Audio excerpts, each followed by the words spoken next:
Please, everybody, take a seat, please. Okay. Thank you.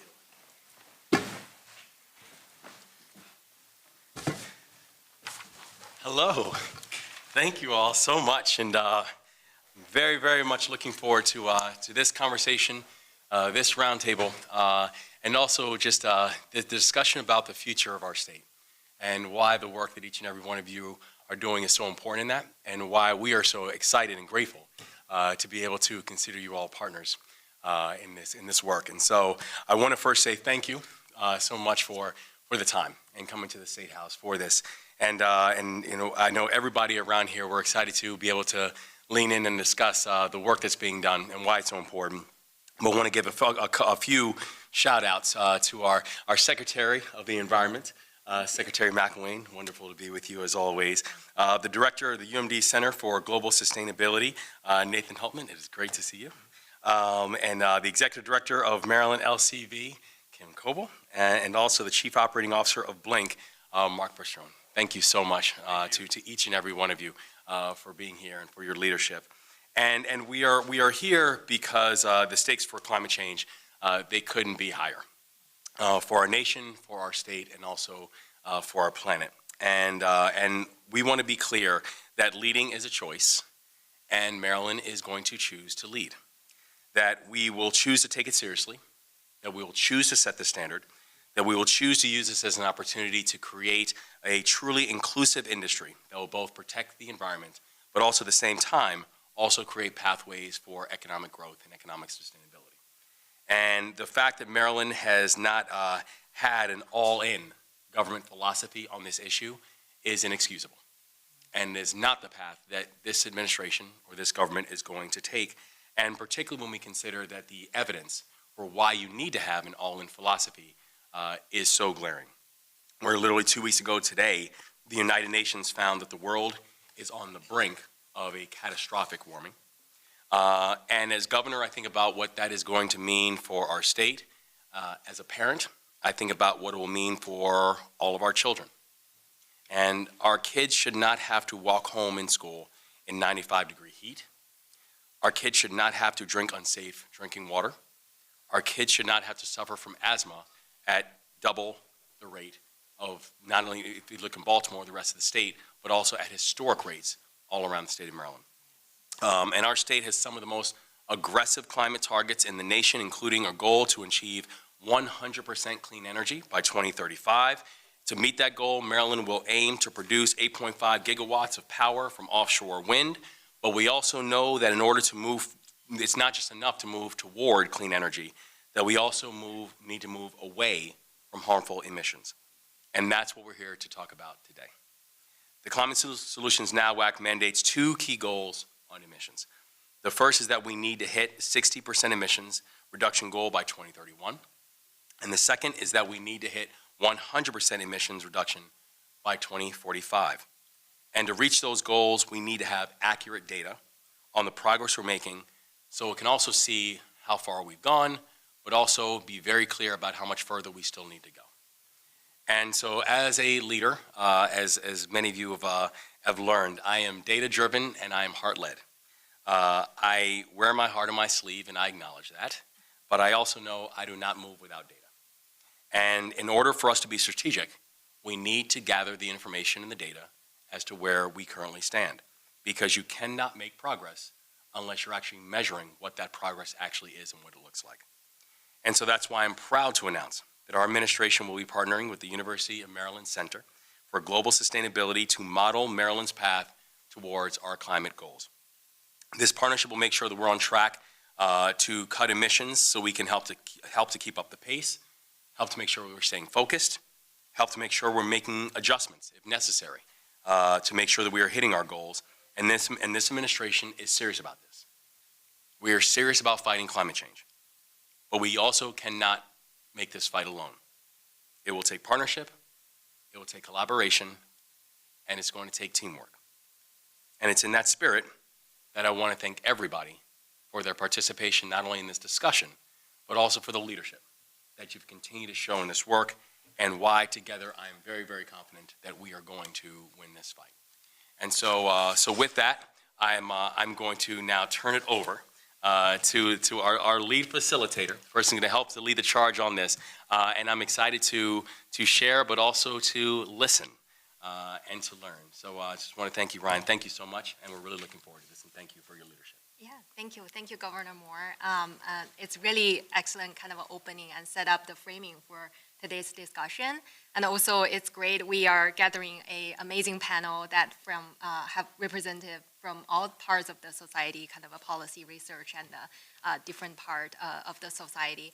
So I think my name is Rina Tu. I'm the research director at the Center for Global Sustainability at University of Maryland. It's really a great honor to help moderate the discussion today. So I think we'll start. We may just do a very quick round of intro.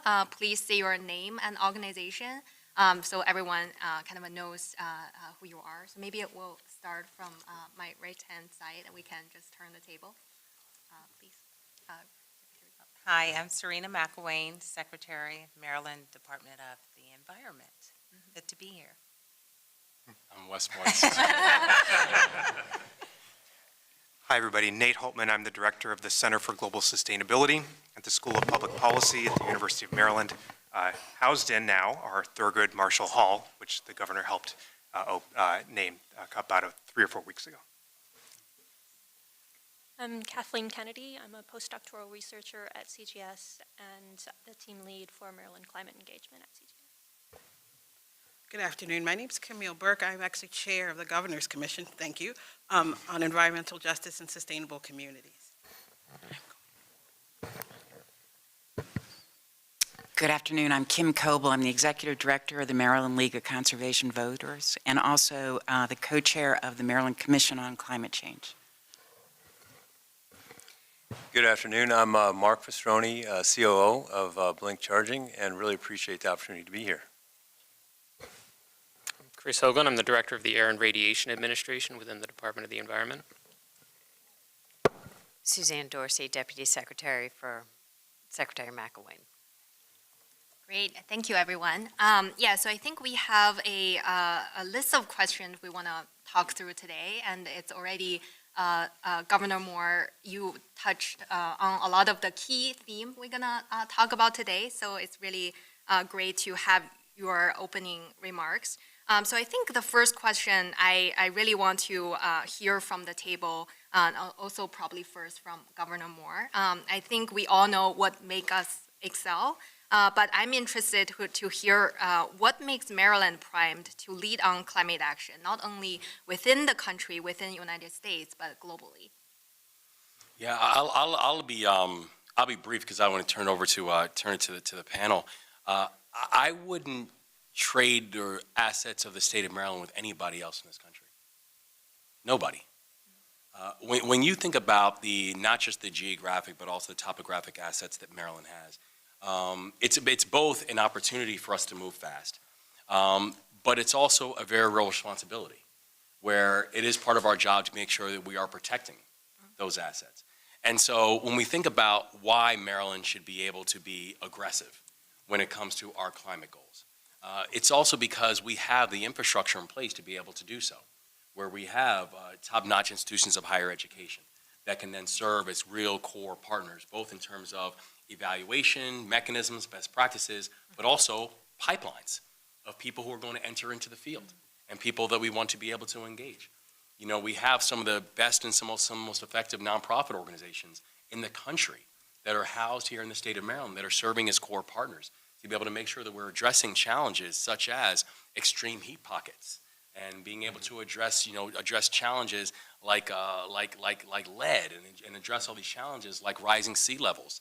But we have the brain power to be able to deal with that.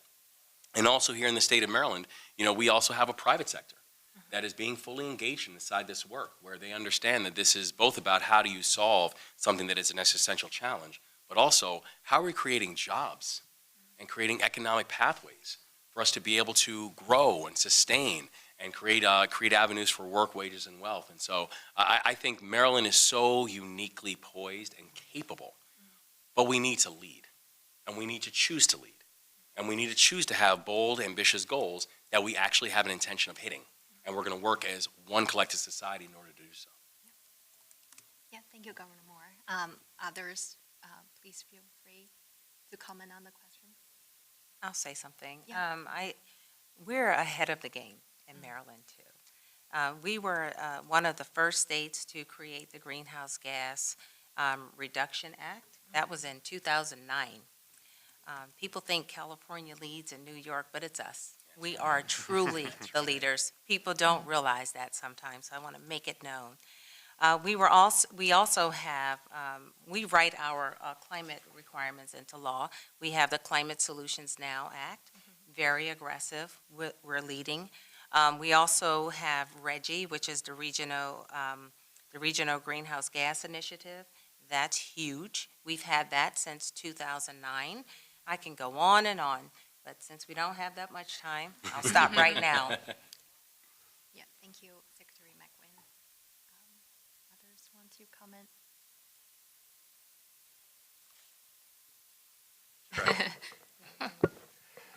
Well, I'm pleased to endorse that Maryland absolutely has the assets for this initiative.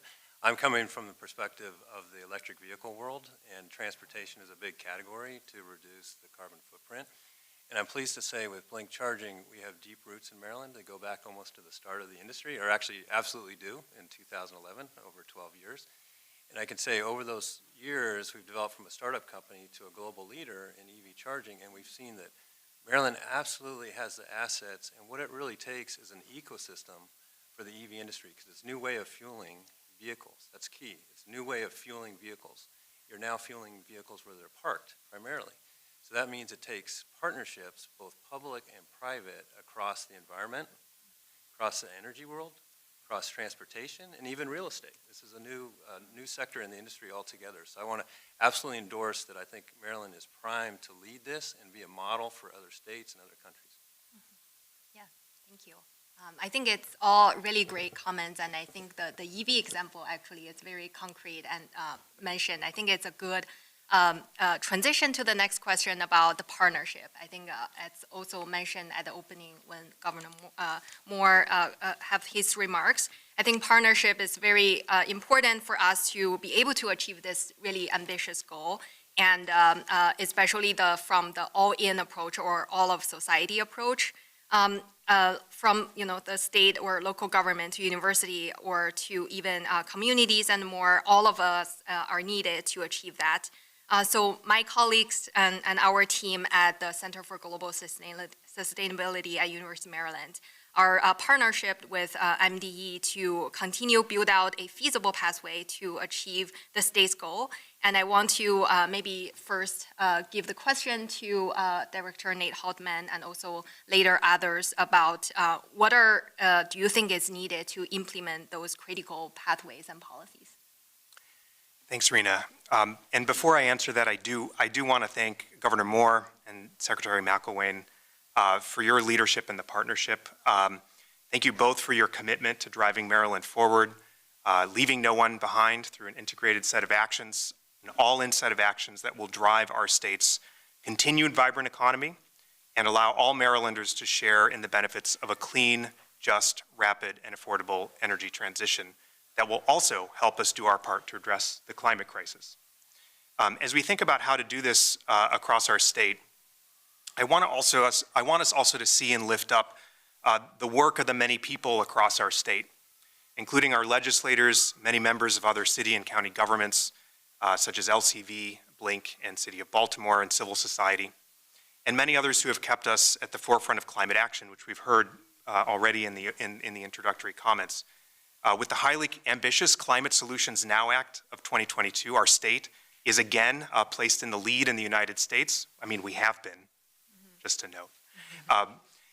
But is one of the many reasons I am very proud to be a Marylander. The state has set big goals.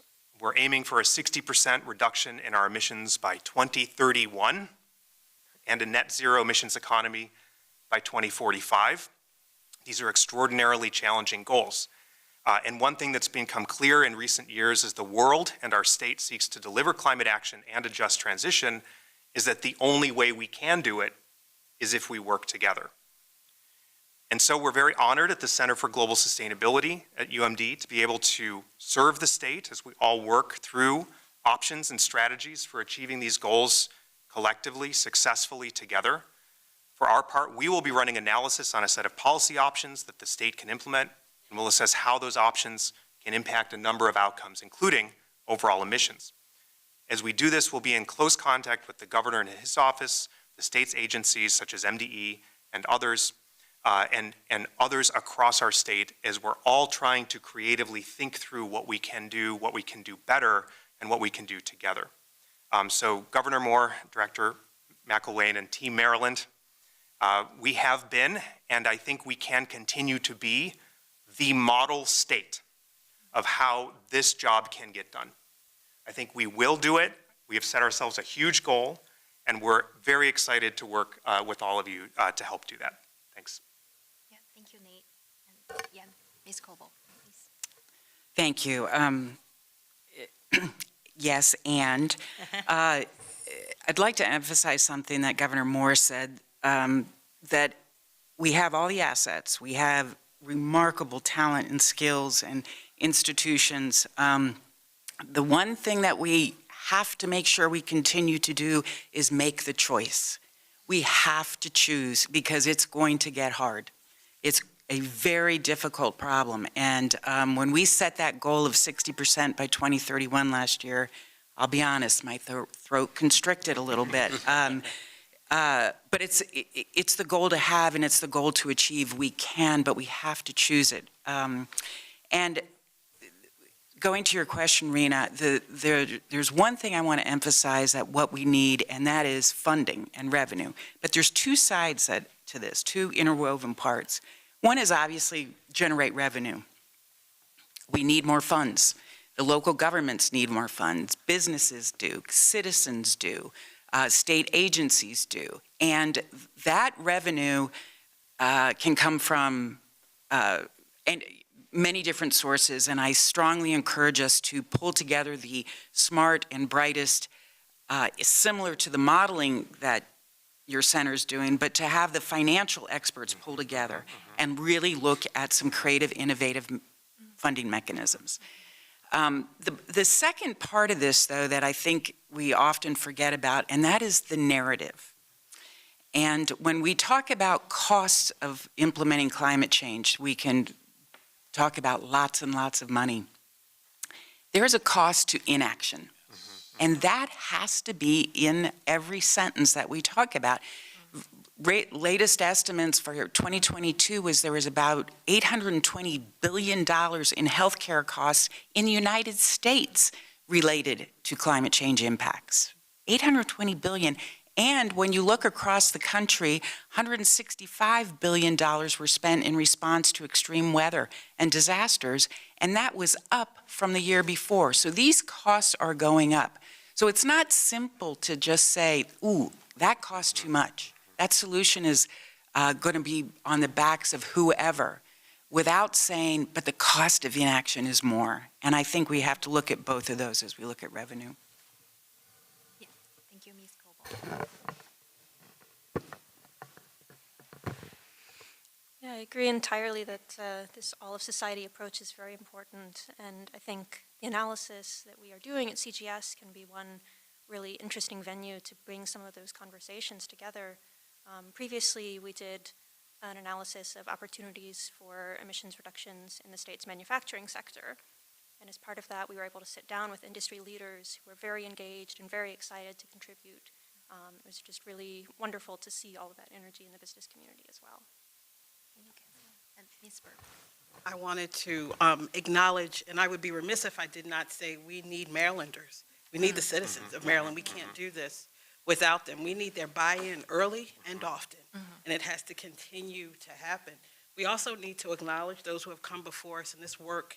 We're standing on their shoulders and their backs, and they've been doing this work. So I want to make sure that we communicate clearly, one, how grateful we are, but two, that we desperately need their help. And we can't do this or go forward without them. So any type of communication, there are terms like greenhouse gases and reducing by 60% are very large terms. So there has to be a common sense way to literally make that valuable in folks' everyday lives.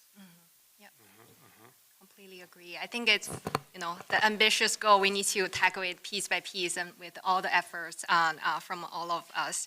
I think also it's kind of a really great comment or earlier when Secretary McGuinn, when you mentioned, people are always talking about California, New York, when they talk about climate policy, but Maryland is a true leader, right? So I think want to hear from you and also from your colleague, how is Maryland leading on climate beyond its ambitious target?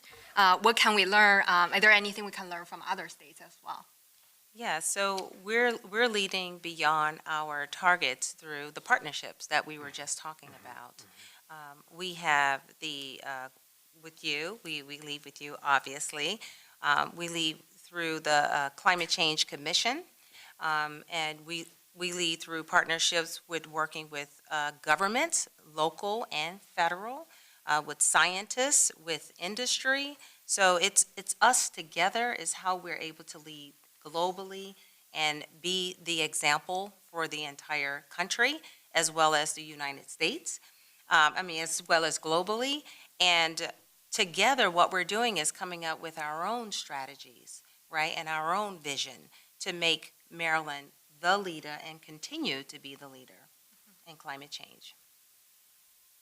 Thank you. And if I could add more, we do a lot of our work through multi-state partnerships, and that's absolutely key, how we get clean energy into systems that are bigger than Maryland. And so, it's our partnership with other states on clean cars that move the car market so that there are electric vehicles hitting the road, and clean trucks as well. And our partnership through RGGI, the Regional Greenhouse Gas Initiative that the Secretary mentioned, that's decarbonizing the electricity system in the eastern United States. And with 24 other states through the Climate Alliance, where the states have banded together and said, no matter what, the United States is going to meet its international commitments under the Paris Climate Agreement. And these are extremely important for us so that we can get the things done we need to do in Maryland, but make sure we have the broader impact that we need to move the global climate change question. Thank you. Anyone else want to comment on this? I will quickly throw in is that one of the many wonderful things about living in Maryland is that we plan for success. That's unlike any other state. We literally plan for success. We also sow institutional change, which is so vital from the top down, the middle, the sides, all of it. So I would be remiss if I didn't mention that planning for success is amazing in Maryland, but it's also something that we do across agencies and across the state. Go ahead, Governor. No, please. Oh, thank you. I would just add, in terms of the EV world, maybe a data point, which was very surprising to me when I initially heard this data point. A gallon of gasoline, when it's burned, creates 20 pounds of CO2. It's pretty incredible when you think a gallon of gas weighs 6 pounds, and it creates 20 pounds of CO2 because it's grabbing oxygen from the air. 3 times its weight, right? So that's where, again, commend the state of Maryland and the leadership, Governor, in terms of really spearheading this initiative, because this is going to make a real impact. And see, absolutely what's needed is education, rebates, incentives, because again, you have to encourage drivers that this is the right move to buy an EV, and this is why. You have to really motivate real estate developers and owners that it's the right thing to do to pre-wire your building in new construction for chargers and to install chargers. It's the right move for utilities to really motivate drivers to use power in smart ways to really smooth the impact on the grid. So I would just commend the state of Maryland and your all-in approach, because I think that's absolutely what it's going to take, because again, this is a new way of fueling that's in front of us. So thank you for all your efforts in this area. Well, I was actually going to thank you. No, but I mean that because also I think the thing that we want is we want this to be the home of innovation, right? We want this to be the place where entrepreneurs come, where you can have an idea and you can build and you can dream and you can build something pretty special like Blink, right? We want this to be the place that entrepreneurs come. We spent time last week together where we were meeting with companies that are creating a wood that's as strong as steel, right? Maryland-based. We're meeting with companies that are creating airplanes that are fueled by batteries, right? Renewable batteries. So you're talking about the future of solar, future of wind, the future of carbon capture, the future of batteries and battery regeneration. I mean, we want this to be the home of innovation where entrepreneurs and small businesses can know that they can come and become larger, and they can come in, they can hire, and they can build, and they can grow, and they can dream, and they can actually contribute. Right? And I think that's the exciting thing about the creation of an ecosystem, where we want for this to be the place where people know that innovation actually lives and leads. And that's the exciting thing that I think we're continuing to see with the work here. Governor Moore, your partnership, this partnership that we have with the Center for Global Sustainability, it breeds that innovation because innovative students who are developed at the University of Maryland connect with your state agencies and then want to come and work for you. And that's another place where you get to drive that innovation beyond the universities into your state government, from back and forth through industry. So these partnerships yield benefits beyond the tangible outcome that Nate and his team and Kathleen are working towards. Thank you, Susan. That's a great comment. I think we already talk a lot about the transport sector. The EV is like kind of a really important area, a lot of activities going on. And thank you, Governor Moore, for the commitment on the ACC2 standards. So that's all very exciting. I think we are, because we're making an economy-wide target, right? So there's a lot of additional policy are needed. So we need to work on every individual sectors. So I want to also first hear from you and then others. What are the additional policies you're thinking that we needed to be able to achieve the goal? I'll first start with Secretary. Yes. Some of the policies we need to have policies that will electrify trucks. That's important. That's number one. We need to have policies to electrify buildings. That's a part of the mix. So it's a whole mix that we're looking at in order to make this work. We need to build more renewable energy. So those are the types of policies that we need to continue to move forward. Definitely, and there's promising movement on that front. For example, with trucks, we've been preparing to adopt the Advanced Clean Trucks rule with other partner states. Here on the East Coast last year, New York, Massachusetts, Vermont, New Jersey all adopted that regulation, so we're poised this year for Maryland to join that partnership. The legislature is considering a bill that would reaffirm that, and it'll be complemented by Governor Moore, your bill, the Clean Energy and Transportation Act, which will provide more funding to build the infrastructure that we need to clean up that sector. So there's really, important, exciting work being done in those areas as we speak. Yeah. Thank you, Chris. Yeah. I'd also like us to really look at the solar industry. Last week, I think, many of us were at the International Wind Conference and saw how much energy and coordination and collaboration is in the offshore wind industry. And I know Governor Moore was a keynote speaker there and did an excellent job of pointing out where Maryland's support is. The solar industry is not there yet. And it can be, and especially given that we have the assets that we have in this state. So I would strongly encourage leadership is needed to pull that industry together and to deal with incentives programs and siting programs, bring local government in. And there are going to be some tough conversations around it, but in the end, we're going to get more solar produced. Right now, we're going in the wrong direction when it comes to solar deployment, and we need to change that rapidly. The other thing I would recommend for policy is to really get focused on accessing the federal funding that's available. I know lots of efforts going in there, but I think a more focused, coordinated response from the state that can help local governments access those funds. There's so many dollars out there, and this is an area where we could maybe do a little bit better. Thank you. I know we're tight on time, but maybe a very short comment here. These are all good areas to be pushing maximally on.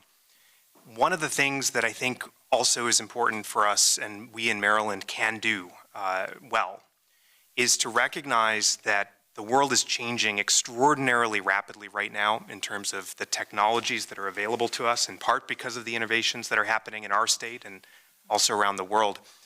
We're going to need to hold on tight and keep tracking all of those options and opportunities very clearly, and be communicating with each other as we see opportunities to deliver on that might be new, might be surprising, might be something we hadn't thought of before. And one of the things that, getting back to the little part of the analysis, that our little part for this enterprise is that we can help identify those areas that might be new areas that we can work toward, maybe even touching on some of the other sectors in our state beyond energy, including ag and lands and some other places like that. So I think it's really important for us to just keep communicating with each other, and we can take those new opportunities as they arise. Yeah.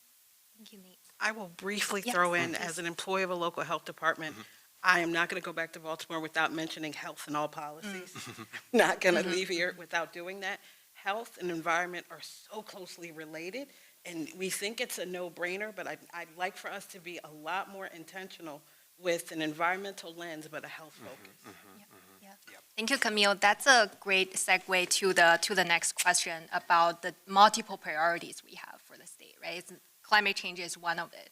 And I think we're being very proud Marylander, but we also want to make sure throughout the process we are, empower everyone, kind of make sure all the, economic, social well-being of every Marylander are guaranteed throughout the process. Do you have any comments on how we can do that? There are a couple ways. The first is that the governor actually already started this conversation. I think it's HB 546. We have young people during their service year. We have an amazing opportunity to create environmental justice warriors early on and start embedding those conversations. I mean, we did it really well as a country with reduce, reuse, recycle. We can use this as an opportunity to do that as well, and also create, because we definitely need more public health and environmental health professionals in the state. We can start having that conversation with young people now. It's also it's amazing to live at a time where environmental justice is a priority statewide. That's never happened before, and I would be yet again remiss if I didn't mention it, that all of the agencies are focused and concerned and questioning about environmental justice and community engagement.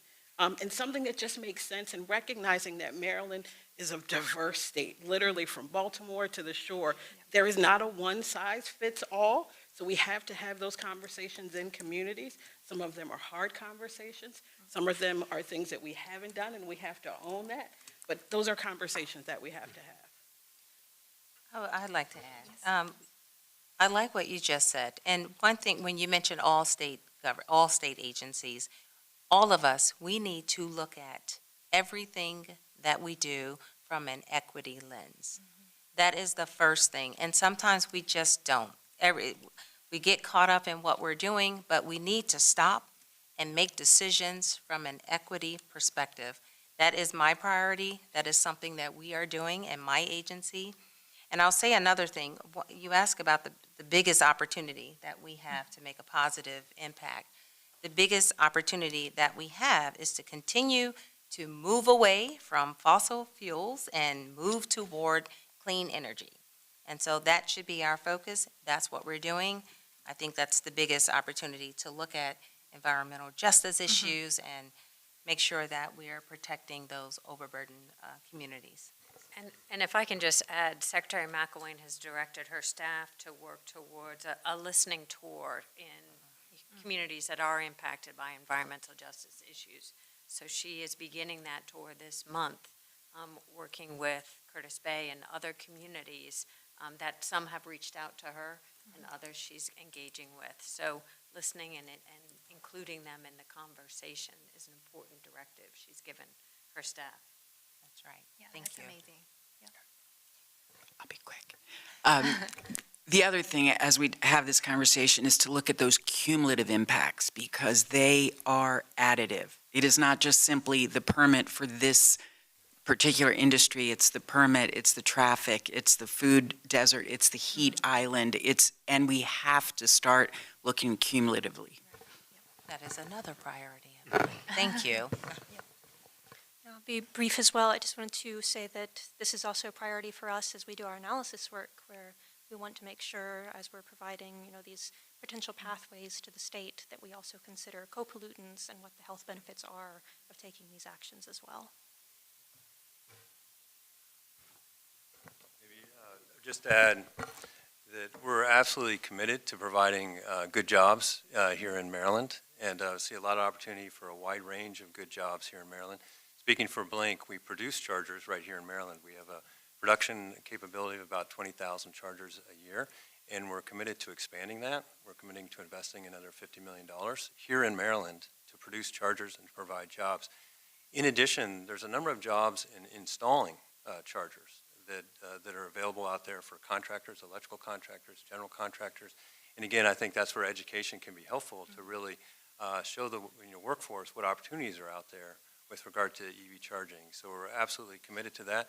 And then also just kind of another shout out to the EV industry in terms of reducing local emissions or smog, that I think is also very helpful in terms of a health standpoint, because you don't have those tailpipe emissions. I think that also be helpful for like school bus programs, public transit bus programs will be very helpful along that line. So again, thanks for the opportunity. I think we're about to end of this very exciting conversation. I want to invite people if you have any final reflections before we're closing.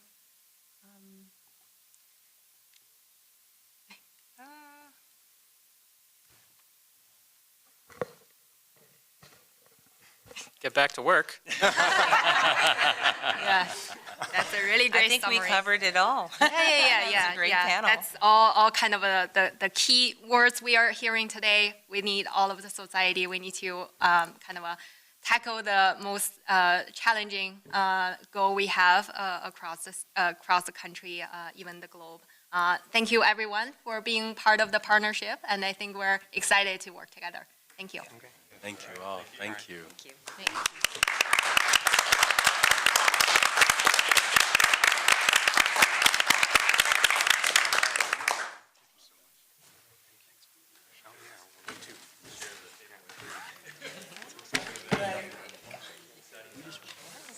Back to work. Yeah. That was funny.